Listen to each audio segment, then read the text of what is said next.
옵티머스가 학습을 하게 됐다는 뉴스를 보게 되시면 이거는 그냥 옵티머스가 우리 인간 노동에 대체하는 속도가 생각보다 빨라질 수 있다.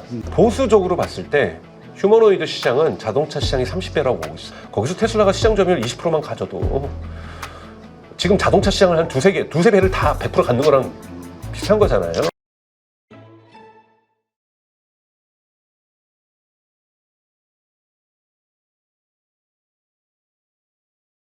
자, 이번에 그 옵티머스 영상이 나오면서 또 시장에 충격을 좀 주고 있는데 이번에 상당히 정교해졌다라는 얘기도 나오고 있고요.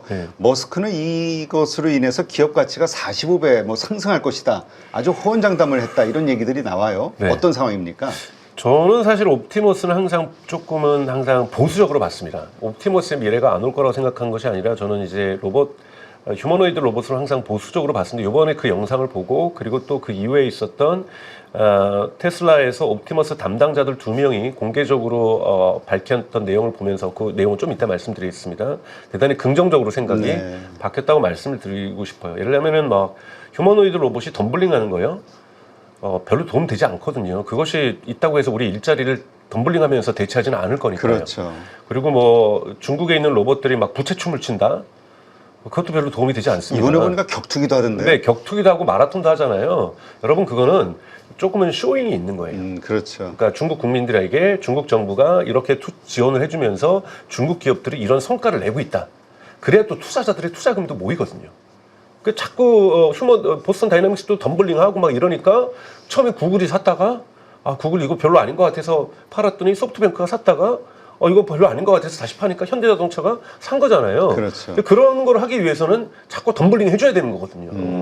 근데 과연 이것이 일자리를 대체하겠냐라는 거예요. 그렇죠. 이걸 위해서는 지금 우선 배터리 문제도 제가 여러 번 말씀드렸지만 2시간밖에 안 가는 배터리. 그래서 이번에 중국에서 마라톤을 하다 보면 뭡니까? 계속해서 배터리 바꿔주잖아요. 네. 이러한 부분이 그리고 이번에 피규어 AI라는 곳에서 BMW 미국 공장에서 처음으로 24시간 노동을 했어요. 그런데 8대 교체를 했습니다. 그러니까 아직까지는 한두 대로는 24시간 일이 안 되는 거예요. 그렇죠. 그러니까 많은 부분 진척되고 있다라는 건 사실인 거고요. 또 이 보스턴 다이나믹스도 지금 공장에서 일하는 모습을 보여줬는데 보면은 집게손이에요.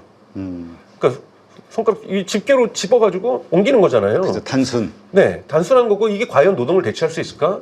그렇지 않거든요. 제가 여러 번 얘기했지만 손의 자유도도 중요하고 인간의 손에는 여러분 14,000개의 센서가 있습니다. 감각이 있어요. 14,000개의 감각. 이걸 아직 테슬라도 구현을 못하고 있어요. 근데 이런 부분들이 구현도가 높아지면 높아질수록 쓰레받기에 이 쓰레기를 담는다든지 쓰레기통을 버린다든지 이런 정교한 일을 할 수 있다는 거거든요. 즉 정교한 일을 할 수 있어야 인간의 노동을 대체할 수 있다는 거고 이 부분에 있어서 테슬라가 진전을 보여주는 것이 하나고요.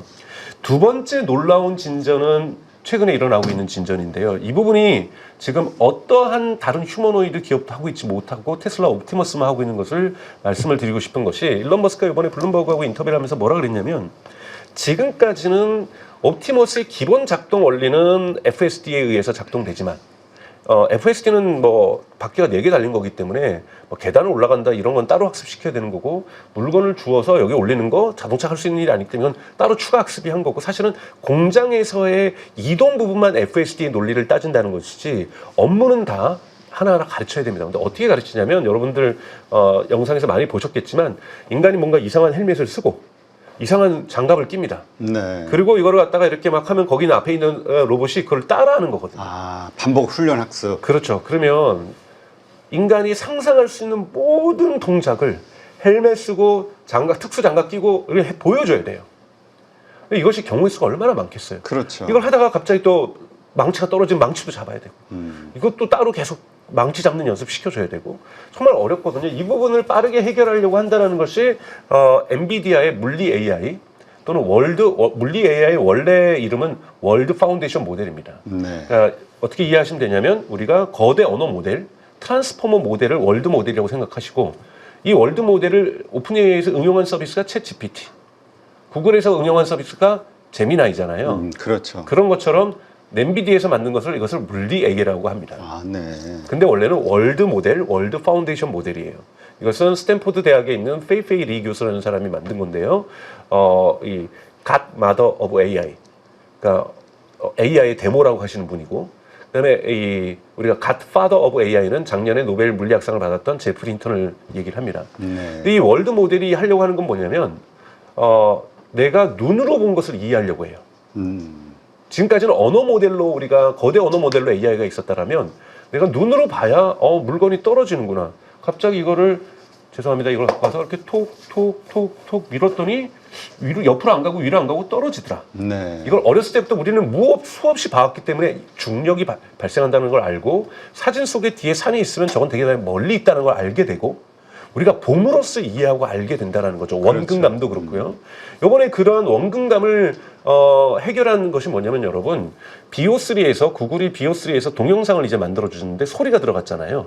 여러분 많이 보셨을 거예요. 막 사람이 말을 하는 뭐 입도 막 정확하게 움직이고 막 큰 얼음 덩어리가 떨어지니까 쪼개지면서 오는데 그 소리까지 다 들리고 나한테 가까우니까 소리도 커지고 기차가 지나가는데 엄청 큰 소리가 나다가 멀어지니까 작아지고 여러분 이것이 여기에는 언어 모델로 이건 해결할 수 없는 거예요. 여기에 벌써 물리 모델이 들어가기 시작한 겁니다. 네. 물리 모델은 세상을 이해하는 겁니다. 그래서 중력의 법칙을 이해하는 거고 원근감을 이해하게 되는 거란다는 거죠. 이런 부분들이 들어간 것이 구글이 이번에 비오3에서 보여준 건데 일론 머스크가 그랬어요. 올해 안에 목표는 유튜브에 있는 동영상 보고 연습하는 거다. 아, 그래요? 네.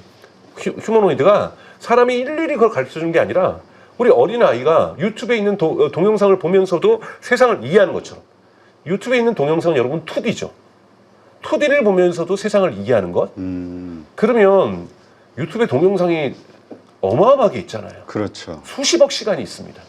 그럼 여기다가 GPU만 붙여주면 혼자서 알아서 학습한다. 엄청나게 빠르게 학습을 하죠. 자전거 고치는 거 영상 많습니다. 뭐 요리하는 영상 어마어마하게 많겠죠. 뭐 청소하는 영상도 많습니다. 이것만 보면 이 친구가 쫓아갈 수 있다는 거죠. 휴머노이드가. 네. 그런데 일론 머스크가 이 인터뷰를 하고 한 다음에 지난주에 테슬라의 AI를 총괄하고 있는 사람이 뭐라고 X닷컴에 포스팅을 했냐면 성공했다. 근데 아직은 다 성공한 건 아니고 그 1인칭 시점에서 촬영한 영상은 이제 학습을 자동으로 할 수 있다. 네. 그러니까 우리가 나의 입장에서 여러분 개인의 입장에서 내가 세상을 보는 촬영하는 것 이런 식으로 촬영한 영상은 이제 이 친구가 보고 학습이 된다는 거고 올해 그 다음에 남은 미션은 3인칭으로 찍은 영상 즉 사실상 나머지 영상 모두를 얘기를 하는 거죠. 이걸 보고 학습하는 것을 지금 연습하기 시작했다라는 거예요. 그러면 여러분 옵티머스의 실력이 기하급수적으로 증가할 수 있습니다. 아, 그래요? 왜냐하면 데이터는 이미 유튜브에 많겠다. 그렇죠.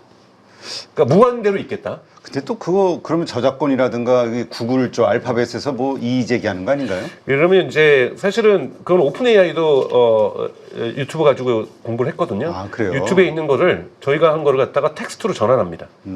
그래가지고 텍스트 언어 연습을 시켰거든요. 그러면서 이제 유튜브에 살짝 경고를 했어요. 그거 이용 약관 위반이다. 근데 그 말 외에는 유튜브 얘기 안 하는 이유는 유튜브도 구글도 제미나이를 그걸로 연습시켰거든요. 아, 그렇군요. 이거는 사실은 이제 법적인 논쟁이 아직 결론이 나지 않은 건데요.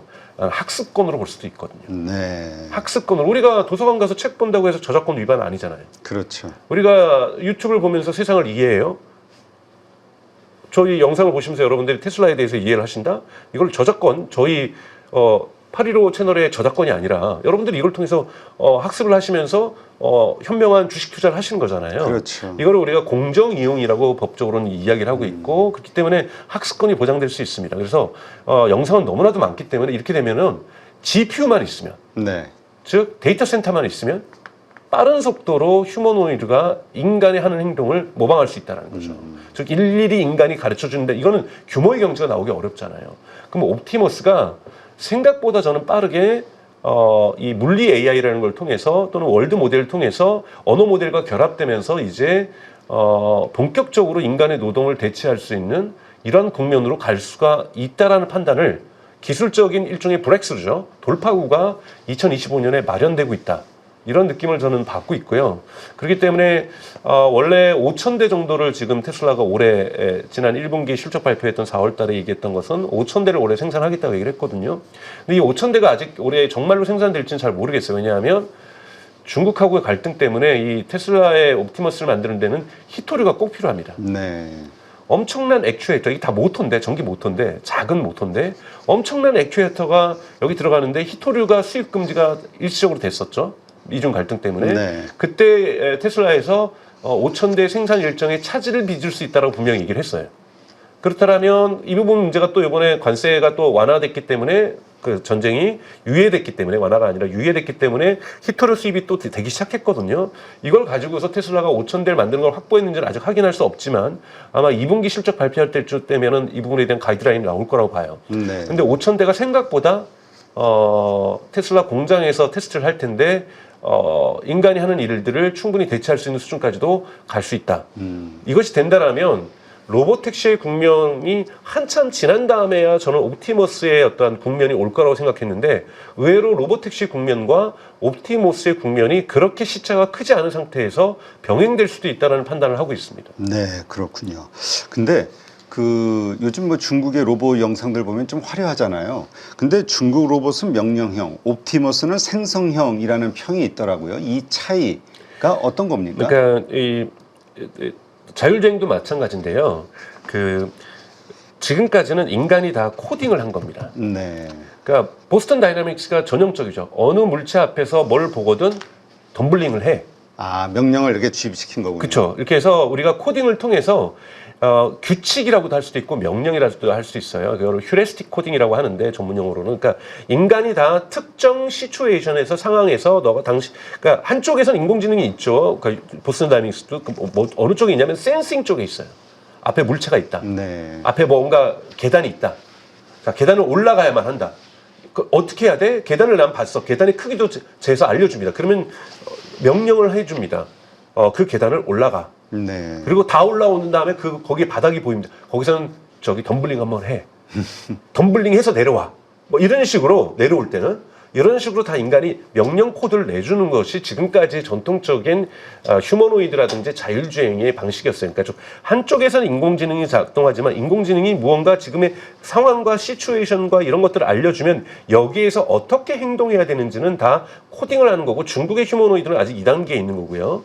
그 다음에 사실 웨이모도 이런 방식이에요. 이거를 2024년에 테슬라가 엔드-투-엔드 AI, 종단간 AI라고 하면서 이걸 다 없애버리면서 주행 데이터를 자동차를 였더니 자 빨간불에서 멈추는 거를 명령을 해주지 않고 얘가 보니까 인간들은 다 멈추더라는 거예요. 그럼 자기가 판단을 해서 아 이거 멈춰야 되겠구나. 멈추는 것. 이것이 이제 엔드 투 엔드 자율적으로 결정한다라는 거죠. 아, 그러니까 규칙을 AI가 찾아낸 것.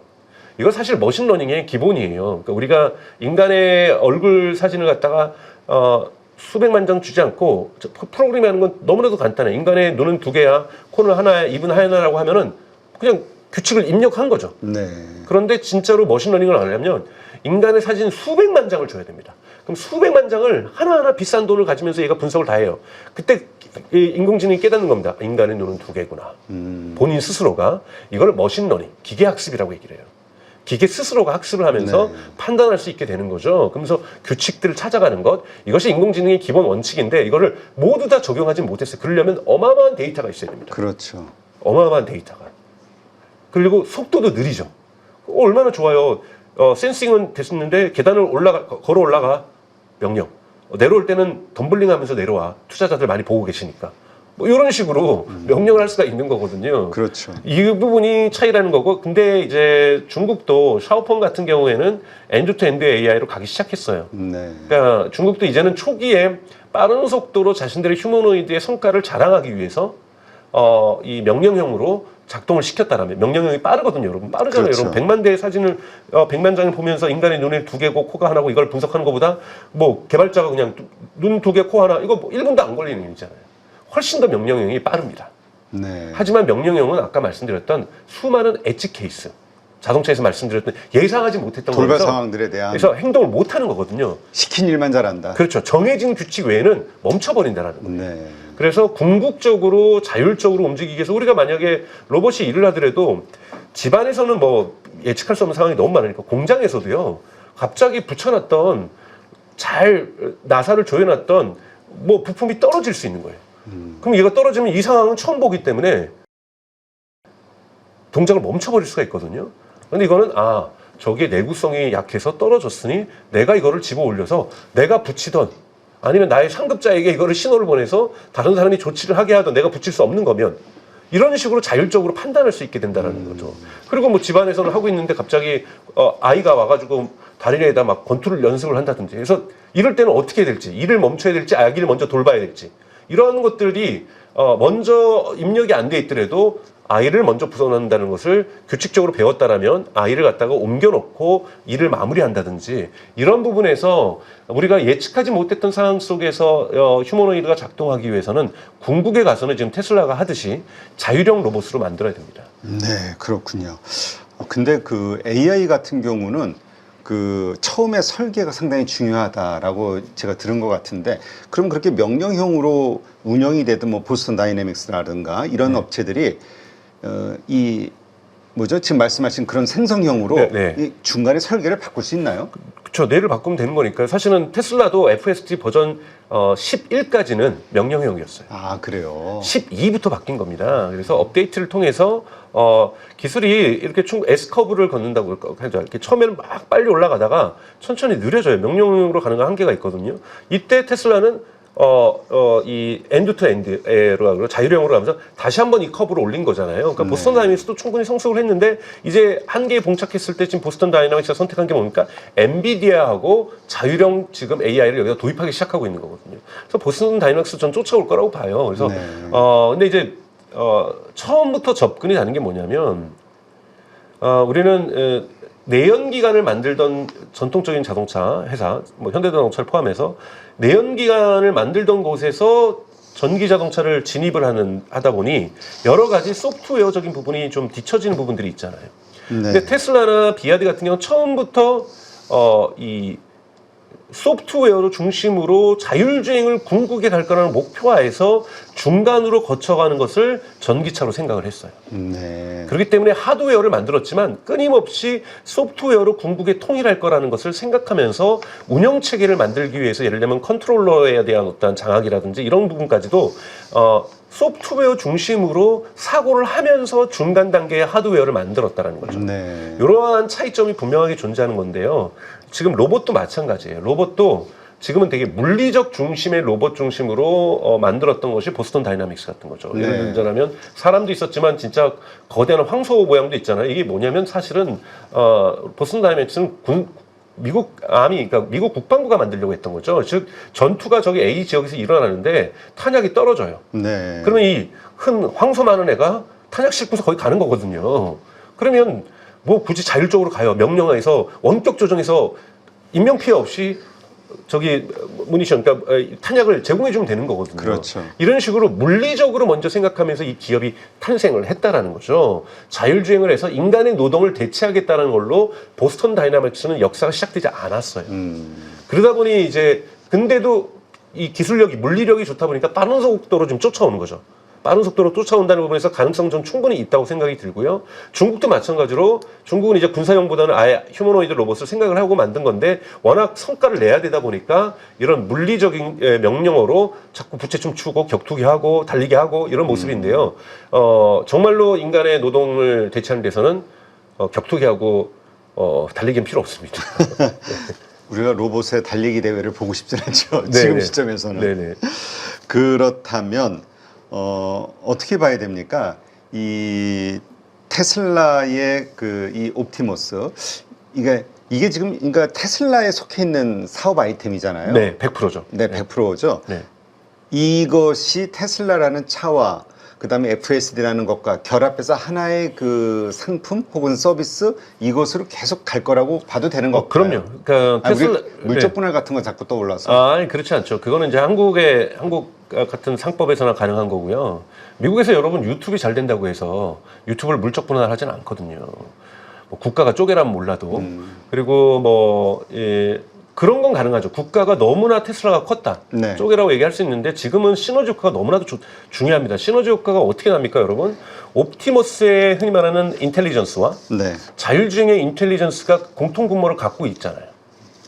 그리고 옵티머스에 들어가는 배터리와 테슬라가 만들고 있는 4680 배터리, 4680 배터리로 끝이 될 거라고 보지 않아요. 그거보다 더 진화된 배터리가 나와야 된다고요. 왜냐하면 옵티머스는 훨씬 더 배터리 공간이 적기 때문에 이 배터리에서의 브렉스루가 돌파구가 생겨야 되는 거거든요. 네. 여기서 시너지 공간이 있죠. 그 다음에 이 손부터 시작해서 모든 걸 움직이는 근육, 인간의 근육 역할을 하는 것이 액추에이터라는 거예요.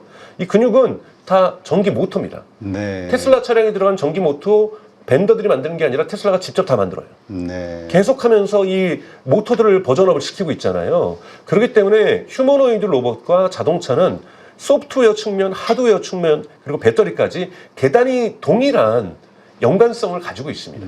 하나의 묶음으로. 네. 계속 갈 그리고 수밖에 젠슨왕 없다. 같은 건 그렇게 얘기해요. 자율주행을 로봇이라고 얘기를 해요.